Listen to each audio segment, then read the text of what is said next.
یہ سب کچھ کھنگال کے رکھ دیتی ہے۔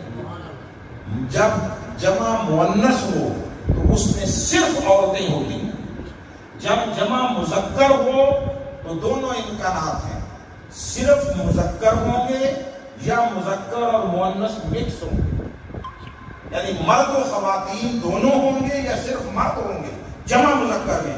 اب جو صیغہ آیا جمع مذکر کا تو اس کا معنی یہ ہے یا سارے مرد ہونے چاہیے یا مرد اور عورتیں دونوں مخلوط ہونے چاہیے، صرف خواتین نہ رہی۔ اس کا معنی یہ ہے کہ یا اس کے سارے مخاطب بدل گئے یا جو پہلے سے مخاطب چلے آ رہے ہیں ان میں کوئی اور شامل ہو گئے، دونوں امکانات ہیں نا، دیانتداری کی بات ہے۔ اب ہم نے آقا علیہ السلام سے پوچھا اس کے حوالے سے بھی، اہل البیت کے حوالے سے بھی اور اہل قرابت کے حوالے سے بھی، یا رسول اللہ یہ آپ کے اہل بیت کون ہیں، یہ آپ کے اہل قرابت کون ہیں؟ تو تاجدار کائنات نے درجنوں احادیث میں دو طریقے سے اعلان فرمایا سنو اہل قرابت بھی وہی ہیں، اہل بیت بھی وہی ہیں۔ یا رسول اللہ وہ ہے کون؟ فرمایا وہ چار ہیں، علی و فاطمہ ہیں، حسن و حسین۔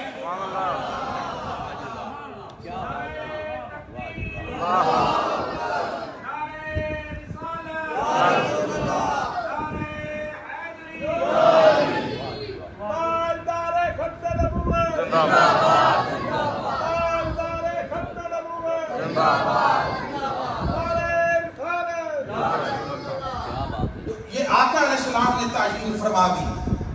وقت ہوتا میں یہیں پر آپ اگر 100 احادیث کہتے مختلف طرق سے میں مصطفیٰ کے فرامین سنا 100 چاہیں تو آقا نے تعین فرما دی کہ وہ اہل بیت اور وہ اہل قرابت، ان سے مراد یہ 4 نفوس قدسیہ ہیں۔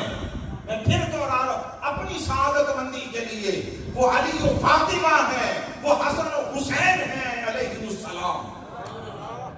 یہ ہیں جو ان کلمات الہیہ کا مصداق ہیں۔ اور اب ذرا دونوں کے اسلوب میں ایک تو تھا کہ اس کا رخ ادھر تھا، وہ سارا جمع مؤنث چل رہا ہے پہلے بھی بعد میں بھی، یہ درمیان میں آدھی آیت جمع مذکر کی آئی ہے، آدھی آئی، اور اس میں ذرا انداز گفتگو دیکھیے، ان سے فرمایا جا رہا ہے کہ اگر تم دنیا اور اس کی زینت کا ارادہ کرو تو طرز عمل یہ ہے رد عمل کے طور پر، اگر اللہ رسول اور آخرت کا ارادہ کرو تو پھر تمہاری جزا یہ ہے۔ اور فرمایا وَمَن يَقْنُتْ مِنكُنَّ لِلَّهِ وَرَسُولِهِ وَتَعْمَلْ صَالِحًا نُؤْتِهَا أَجْرَهَا مَرَّتَيْنِ، تم میں سے جو کوئی وہ متقی ہو جائے، پرہیزگار ہو جائے، اطاعت گزار ہو جائے اللہ اور اس کے رسول کی، وَتَعْمَلْ صَالِحًا اور نیک اعمال بجا لائے، نُؤْتِهَا أَجْرَهَا مَرَّتَيْنِ ہم اس کو دوہرا اجر دیں گے۔ تمہارا عمل ہو ٹھیک، ان کے ہر عمل کو، ان کی ہر جزا کو، ان کی ہر خیر کو، ہر عظمت کو ان کے عمل کے ساتھ جوڑا اور مشروط کیا ہے۔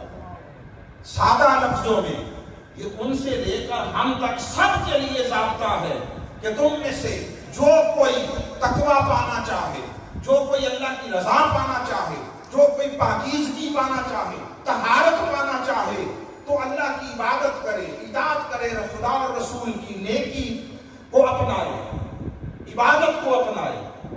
جب حضور کے اہل بیت سے خطاب کیا ہے تو ان سے اللہ نے کہا ہی کچھ اور ہے۔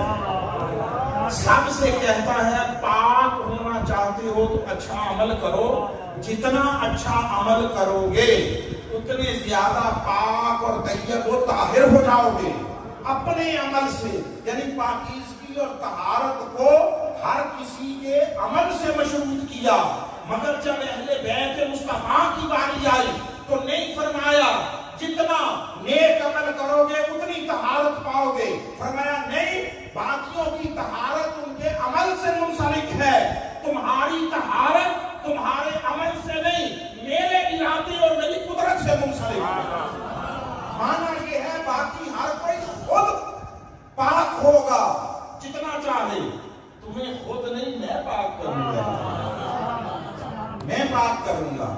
تو جن کا پاک کرنے کا ارادہ اللہ نے فرمایا ہو اور اسے اپنی قدرت کے ساتھ جوڑا ہو، اس میں کہیں کوئی ذرے کے برابر کوئی کمی رہ سکتی ہے؟ ہرگز نہیں۔ اب میں بس صرف یہاں